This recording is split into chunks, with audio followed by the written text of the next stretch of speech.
Għat-tieni jum konsekuttiv il-Ministeru tas-Saħħa baqa' ma ppubblikax iċ-ċifri tal-COVID għalkemm l-informazzjoni li kiseb Net News fl-aħħar sigħat pajjiżna rreġistra 603 każi ġodda pożittivi filwaqt li tilfet ħajjitha persuna oħra, bin-numru ta' fatalitajiet issa jitlaq għal 635.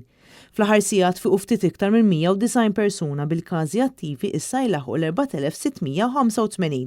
L-aħħar darba li pajjiżna rreġistra ammont qoli ta' każi ġodda pożittivi kien fit-8 ta' Jannar, meta kellna 762 każ ġdid. Minħabba li ċifri ma kinux ippubblikati uffiċjalment ma ngħatat l-ebda informazzjoni dwar kemm hemm nies rikoverati l-isptar u fit-taqsima tal-kura intensiva.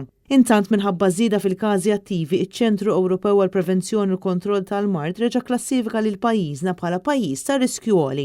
Fi żviluppi oħra ftit sigħat biss wara li ħal ġurament ta' Prim Ministru Robert Abela indirizza lin-nazzjon fejn qal li Malta mistennija tneħħi kull restrizzjoni eżistenti marbuta mal-pandemija tal-COVID. Abela ma tax iktar dettalji dwar dan filwaqt li ma qalx x'tip ta' gwida ingħatat mill-awtoritajiet tas-saħħa dwar din id-deċiżjoni b'rabta mal-pandemija.